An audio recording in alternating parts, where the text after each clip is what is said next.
Hello and नमस्कार my dear friends and my dear students. इस channel को बहुत बहुत प्यार देने के लिए, बहुत बहुत अप्रिशिएट करने के लिए सबसे पहले मैं आप सभी को बहुत बहुत थैंक यू बोलना चाहूँगा।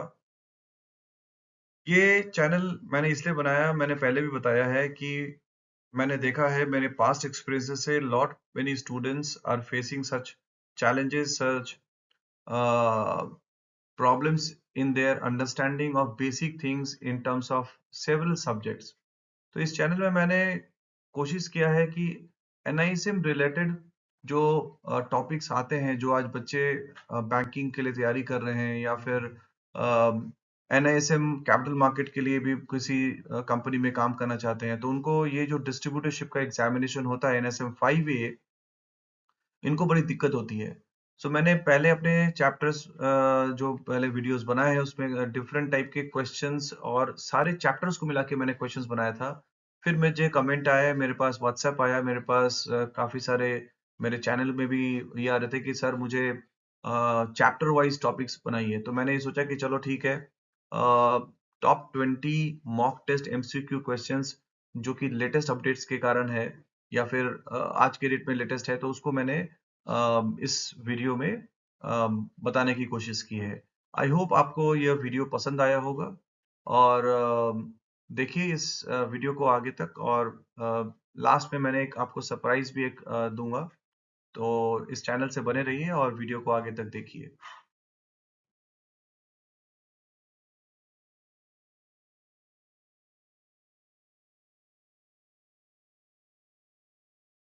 अब देखिए, आपके पास स्क्रीन में दिखाई दे रहा होगा कि एनएसए में जो एग्जाम होता है इसमें 12 चैप्टर्स होते हैं। देखिए, मैं स्टूडेंट्स पॉइंट ऑफ व्यू से आपको बताना चाहूंगा कि जो भी चैप्टर्स हैं सारे के सारे इक्वली इंपॉर्टेंट चैप्टर्स हैं। मैं अगेन रिक्वेस्ट करता हूं कि जो स्टूडेंट्स इस एग्जाम्स को दे रहे हैं या फिर एग्जाम्स के लिए प्रिपरेशंस कर रहे हैं या फिर सोच रहे हैं कि मैं इस एग्जाम्स को आगे जाके भविष्य में दूंगा, तो मैं आपको दो तीन चीज बहुत इंपॉर्टेंट तरीके से बताना चाहता हूँ। आपके जो सॉफ्ट कॉपी मिलता है एनएसएम का बुक, उसको पढ़िए। उसको अगर नहीं पढ़ते हैं और शॉर्ट की कोशिश करते हैं कि नहीं भाई हम कोई भी तरह का शॉर्टकट कर लेंगे, किसी भी तरह का हम जुगाड़ से पास हो जाएंगे, तो वो पॉसिबल नहीं है। ठीक है, तो मैंने आपको एक ग्लांस में दिखाने की कोशिश की है। अब देखिए चैप्टर वाइज मैं आपको दिखा रहा हूँ कि चैप्टर 1 में क्या टॉपिक है, इन्वेस्टमेंट लैंडस्केप। तो इन्वेस्टमेंट लैंडस्केप के रिलेटेड जो क्वेश्चंस आते हैं इस चैप्टर में हम लोग या इस वीडियो के दौरान हम लोग प्रैक्टिस करेंगे, ताकि इस चैप्टर का आपको एक ग्लांस मिल जाएगा कि हाँ इस तरह के क्वेश्चंस आते हैं और इस तरह के क्वेश्चंस के क्या आंसर होगा। राइट, तो चलिए आगे बढ़ते हैं। अब देखिए इस टॉपिक का कवरेज क्या है, मैं ये भी बता देता हूँ आपको। देखिए मेरा पर्पस ऑलवेज ये रहता है कि मेरे स्टूडेंट्स को या जो भी मेरे चैनल के लोग देखते रहते हैं उनको एक क्रिस्प एंड क्लियर पिक्चर मिले। सो ये चैप्टर का क्वेश्चंस तो मैं बताऊंगा, लेकिन इसके साथ इस चैप्टर के दौरान क्या क्या चीजें आती हैं, माने इस चैप्टर को क्या क्या टॉपिक्स में कवरेज किया जाता है, इसका भी मैं आपको डिटेल एक बताता हूँ। सो आपको देखिए स्क्रीन पे दिख रहा होगा, introduction to mutual fund, advantages and disadvantages, type of mutual fund, regulatory environment, structures of mutual fund, investment process. तो ये जो चैप्टर 1 है इसमें ये सारे चीजों का एक कवरेज दिया जाता है। तो इसको रिलेटेड बहुत क्वेश्चन चैप्टर 1 से भी क्वेश्चंस आते हैं। आप बिल्कुल इसको, बहुत इजी चैप्टर है, इसको बिल्कुल इग्नोर मत करिए और इसको अच्छे से पढ़िए, बहुत इजी चैप्टर है। मैं आने वाले समय में हो सकता है कि मैं कोशिश कर रहा हूँ, क्योंकि जितना मुझे समय मिल पाता है उतना मैं कोशिश करता हूँ कि मेरे स्टूडेंट्स के लिए या फिर मेरे जो चैनल के व्यूअर्स हैं उनके लिए कुछ ना कुछ एक्स्ट्रा अलग से या फिर कुछ यूनिक चीजें बताऊं। तो आने वाले टाइम पे मैं चैप्टर वाइज एक्सप्लेनेशन वीडियोस भी लाऊंगा। राइट, सो आज के दिन पे मैं आपको चैप्टर की जो कवरेज है उसको रिलेटेड किस तरह के क्वेश्चंस आते हैं एमसीक्यूज, उसकी प्रैक्टिस में कराऊंगा आज आपको। ठीक है, चलिए आगे बढ़ते हैं। अब देखिए एमसीक्यू प्रैक्टिस का तो मैटर आ गया। अब मैं आपको सबको रिक्वेस्ट करूंगा कि अगर आप ये मेरे चैनल को देख रहे हैं या इस वीडियो को देख रहे हैं, तो आप अपना एक कॉपी और एक पेन लेके बैठ जाइए। ठीक है ना, ताकि आपको एक अच्छा अनुभव मिलेगा कि हाँ प्रैक्टिस करते करते मैं भी कुछ चीजें नोट करते जाऊं। राइट, तो देखिए, मैं लिखना ऑलवेज आपको बिलीव कराता हूँ कि ये लिखने की कोशिश बिल्कुल आप करिए। अब जैसे बचपन में लिखते थे ना, वो चीजें याद हो जाती है। तो सिर्फ आप वीडियो देख रहे हैं और कहीं लिख नहीं रहे हैं, तो आपको बिल्कुल ध्यान में कुछ दिन के बाद ये निकल जाएगा। तो आप बिल्कुल लिखिए इसको, राइट। चलिए आगे बढ़ते हैं। अब देखिए, ये क्वेश्चन क्या दिखा रहा है स्क्रीन पे।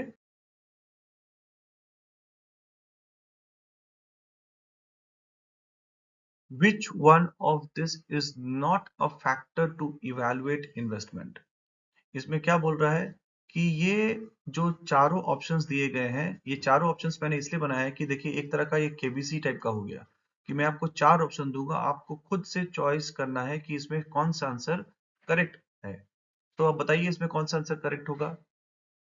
ऑप्शंस क्या है, यहाँ पूछ रहा है, देखिए, which of this is not a factor to evaluate investment, मतलब ये जो चारों है, इसमें से कौन सा ऐसा फैक्टर नहीं है किसी इन्वेस्टमेंट को इवेल्युएट करने के लिए। तो इसका करेक्ट आंसर क्या होगा। देखिए, पहला ऑप्शन क्या है, सेफ्टी, लिक्विडिटी, रिटर्न, और चौथा है रीचेबिलिटी। तो देखिए, आप तीनों जो अगर वर्ड्स देखेंगे, सेफ्टी, लिक्विडिटी और रिटर्न, ये एक तरह का मिलता जुलता है, जो कि आपको इन्वेस्टमेंट, अगर आप बैंकिंग के या कॉमर्स फील्ड से हैं तो आपको समझ में आता होगा। रीचेबिलिटी एक ऐसा ऑड वर्ड लग रहा है। तो आपका सही आंसर क्या होगा, रीचेबिलिटी। राइट, इसका क्वेश्चन जो इसका आंसर जो होगा वो है रीचेबिलिटी। 4। देखिए, आपके स्क्रीन पे इसका कलर चेंज हो गया होगा। सो रीचेबिलिटी इज 4। अब चलते हैं आगे। विच of this is not a asset class. अब ये क्वेश्चन नंबर 2 में पूछ रहा है कि ये चारों ऑप्शंस में इसमें कौन सा एसेट क्लास नहीं है। तो commodities, mutual fund, stock and real estate. बताइए, इसमें से कौन सा होगा। The correct answer is 2, mutual fund. Mutual fund एक एसेट क्लास है, बाकी सब सारी जो चीजें एसेट क्लास है। म्यूचुअल फंड क्या है, म्यूचुअल फंड में हम लोग इन्वेस्टमेंट करते हैं, ये डिफरेंट एसेट क्लास से बना हुआ होता है। अब ये एसेट क्लास नहीं माना जाएगा, राइट। चलिए आगे चलते हैं क्वेश्चन नंबर 3 में। Choose the correct type of asset allocation. अब इसमें पूछ रहा है कि इन चारों में से एसेट एलोकेशन के हिसाब से कौन सा चूज करेंगे, क्रेडिट, इन्फ्लेशन या प्राइस, डाइवर्सिफिकेशन, रीबैलेंसिंग या स्ट्रैटेजिक, ये ऑप्शन चूज करेंगे, या फिर स्ट्रैटेजिक, टैक्टिकल या डायनेमिक, या फिर ह्यूरिस्टिक, कंफर्मेशन एंड फेमिलिटी। चलिए चलिए बताइए, कौन सा ऑप्शन करेक्ट होगा। The correct option is third, strategic, tactical and dynamic, right. So I hope आपको एक आइडिया मिल रहा होगा कि हाँ, इस तरह के चैप्टर से किस तरह का क्वेश्चंस आ सकता है और इस क्वेश्चन का क्या सही उत्तर होना चाहिए। चलिए आगे चलते हैं। Select one that is not a type of investment risk. इसमें पूछ रहा है कि इन चारों में से कौन सा ऐसा ऑप्शन है जो कि इन्वेस्टमेंट रिस्क नहीं है। अब देखिए, चारों में से थोड़ा सा भी अगर दिमाग लगाएं, ये जस्ट एक आपको कंफ्यूज करने वाला क्वेश्चन है। Credit risk, market risk, inflation risk, cyber risk. अब हम जानते हैं कि इन्फ्लेशन का क्या मतलब है। इन्फ्लेशन भाई, अब जब प्राइस बढ़ जाती है, चीजों का दाम अगर बढ़ जाता है, मार्केट का हिसाब से भी रिस्क होती है। क्रेडिट के हिसाब से, जो अगर हम मार्केट में पैसा लगाते हैं तो उसके वापस नहीं आते, तो उसको क्रेडिट के हिसाब से बोलेंगे। और अब साइबर साइबर एकदम अलग डिफरेंट हो गया। तो इसमें जो ऑप्शंस, जो करेक्ट आंसर होगा, क्या होगा बताइए। The correct answer is cyber risk. तो इसका सही उत्तर होगा साइबर रिस्क। ओके, अब आगे चलते हैं। अब देखिए, नेक्स्ट क्वेश्चन क्या पूछ रहा है, which one of the following statement perfectly defines loss aversion.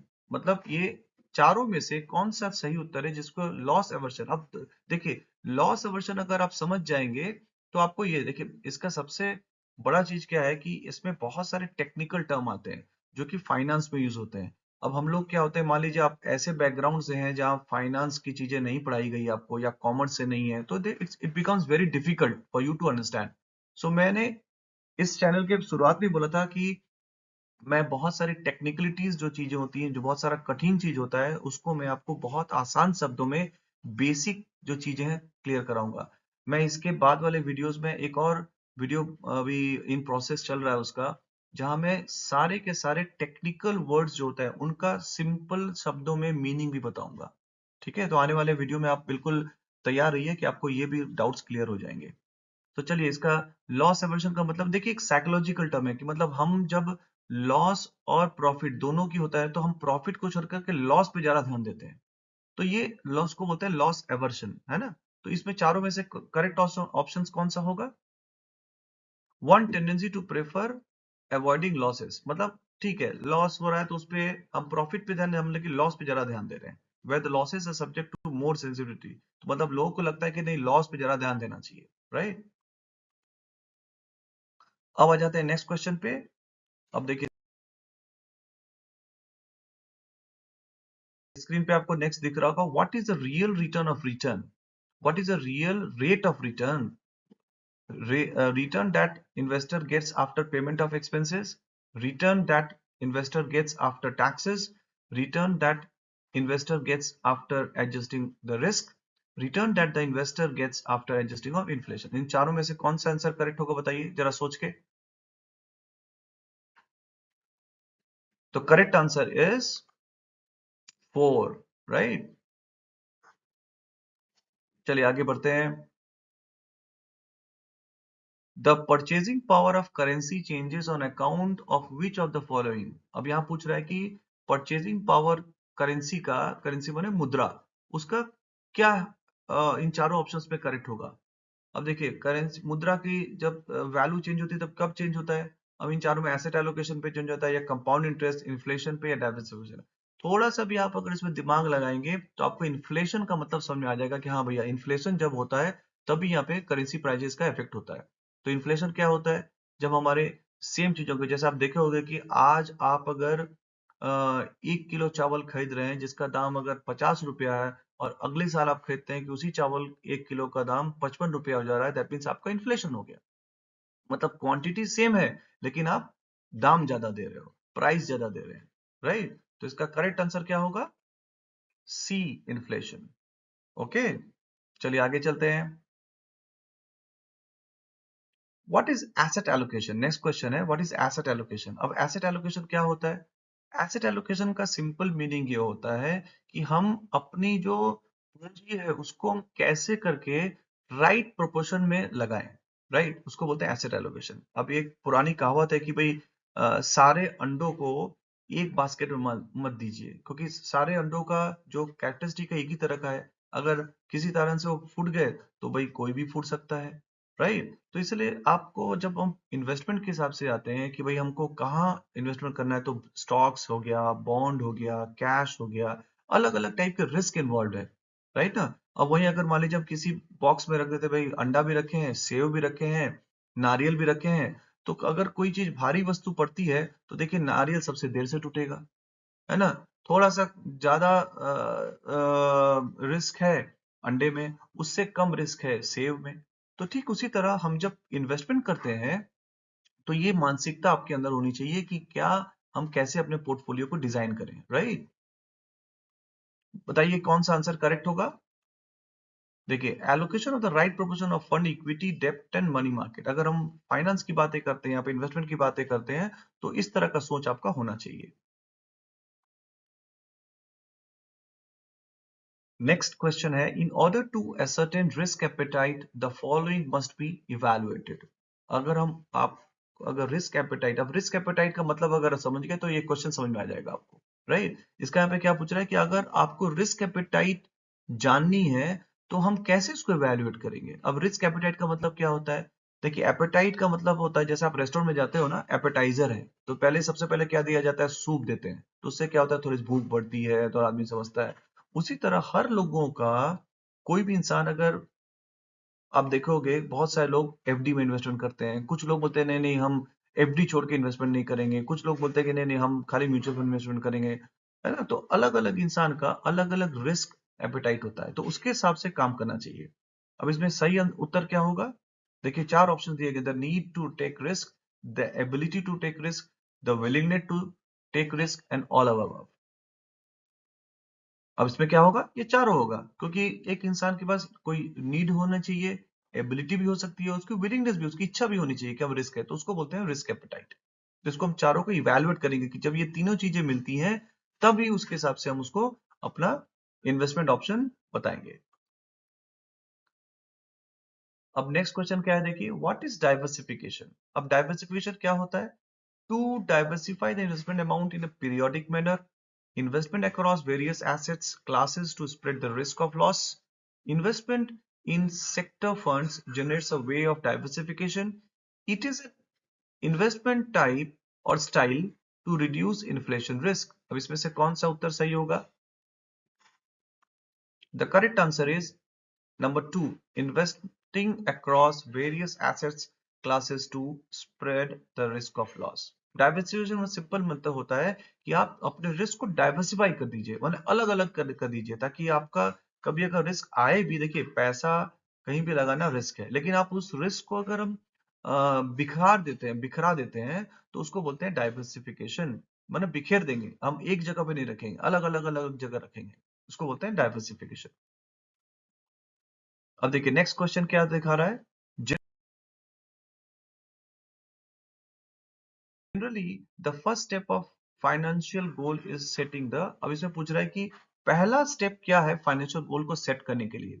तो इसमें से चारों ऑप्शन दिए, देखिए prioritize the events covered for financial goal, identify the events in life that require finance, fix up time limits for each financial goal, start savings whatever is possible। तो इसमें पूछ रहा है कि आपके हिसाब से फर्स्ट स्टेप क्या होना चाहिए।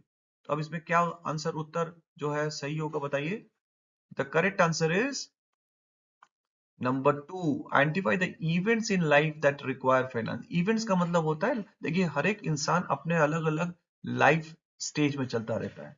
अब किसी के लाइफ में चल रहा है कि नहीं भैया, उसका इवेंट क्या है कि आने वाला समय में उसको शादी करनी है, आने वाला समय में उसको अपना बच्चे की पढ़ाई लिखाई का हिसाब से करना है, आने वाले टाइम पे वो रिटायरमेंट करना चाहता है, या फिर आने वाले समय में वो एक घर खरीदना चाहता है। तो अलग अलग उसके लाइफ में इवेंट्स चलते रहते हैं कि भाई हमको इस समय में ये चीज करना है। भाई हमको सोच रहे हैं कि नहीं भाई हमको फाइनेंशियली फ्री होता है, या फिर बच्चों का एजुकेशन कराना है, या फिर कोई इमरजेंसी फंड क्रिएट करनी है, राइट। तो इस हिसाब से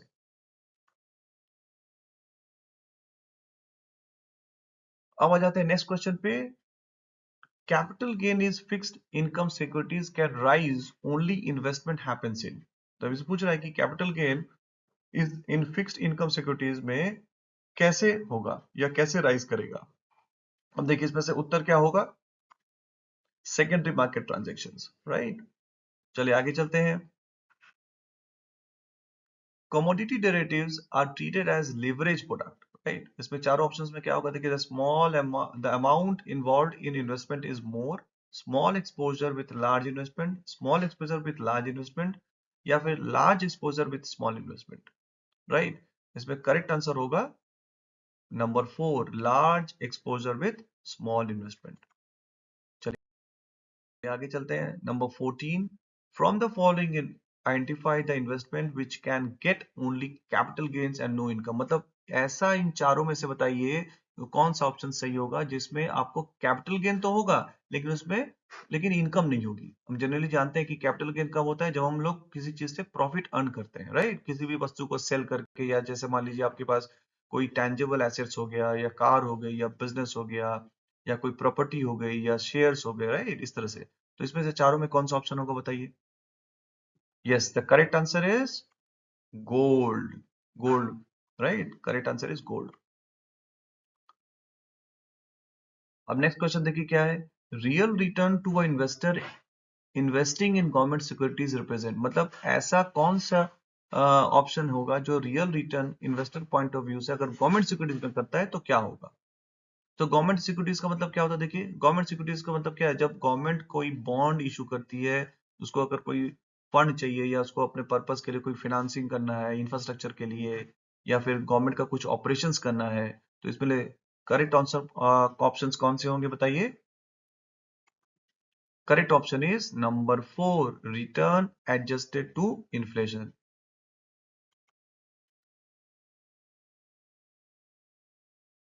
अब number 16, which of the following is called a physical asset. I mean चारों में से फिजिकल एसेट कौन है। फिजिकल एसेट का देखिए बहुत इजी आंसर है ये, आप हो सकता है आप बिल्कुल इसको बता देंगे, कमेंट बॉक्स में आप बिल्कुल लिख सकते हैं अगर आप ये वीडियो देख रहे हैं। Answer is, the correct answer is real estate. Real estate is a real property that consists of land improvement, which consists of building fixtures, इस तरह के जो roads हो गए या structures हो गया, इस तरह की चीजों को बोलते हैं real estate. That is called, it is a fixed asset. As per this option, जो भी चारों option दिए गए हैं इसके हिसाब से.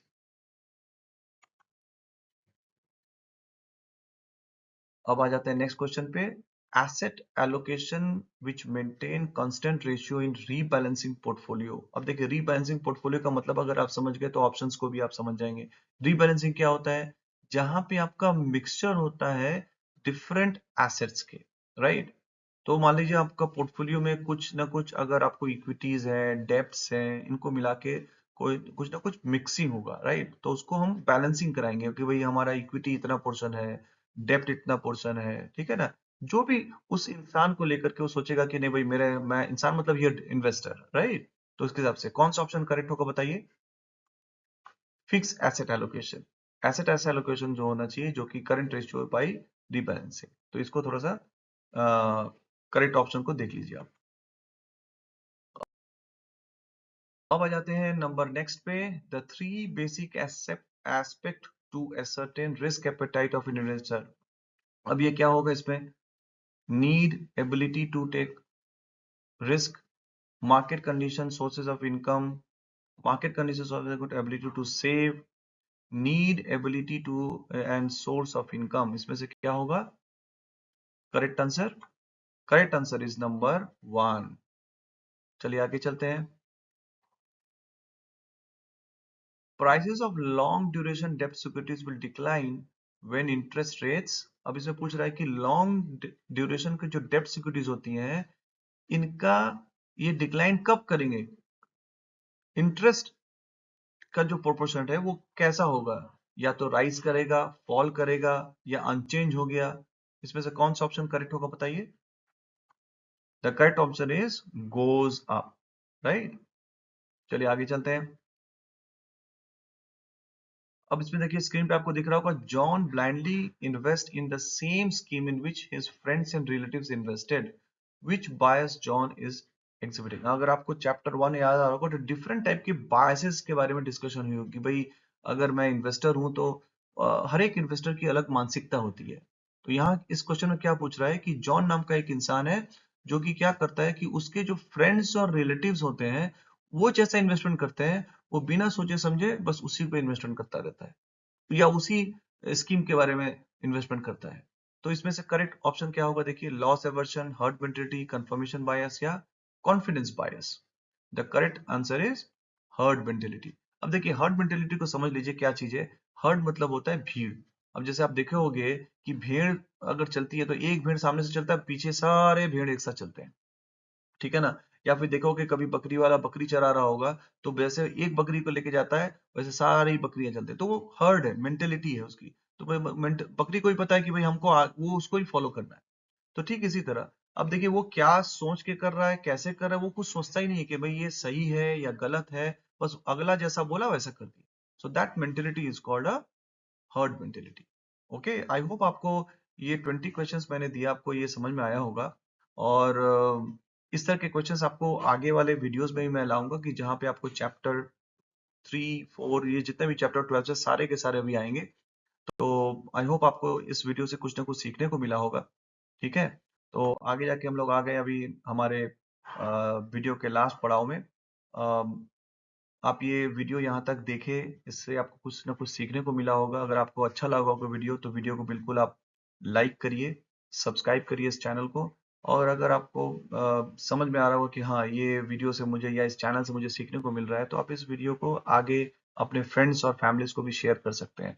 इस चैनल पे आपको देखिए जो अ, काफी सारी चीज सीखने को मिलेगी, related to banking, finance, sales हो गया, या बिजनेस डेवलपमेंट की. आपको सेल्स करना नहीं आता है, या फिर बिजनेस डेवलपमेंट कैसे करेंगे, आपको डिफरेंट टाइप का स्किल्स आगे आने वाले, जैसे आपको ईमेल लिखना नहीं आता, ये सारे के सारे, या टीम मैनेजमेंट है, या फिर कोई भी मोटिवेशनल की चीजें हैं. तो मैं ऐसे बहुत सारी चीजों पे अभी वर्क कर रहा हूँ.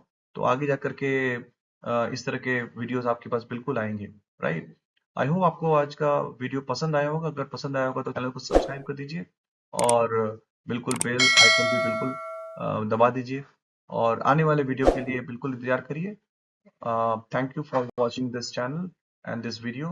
I hope you will do great in life and wish you all good luck. अगर आपको ये सामने एग्जाम्स है तो आपको मैं बहुत बहुत बधाई दूंगा कि आप अपने अच्छे मार्क्स से बिल्कुल पास होइए और wish you all good luck. Thank you and bye bye.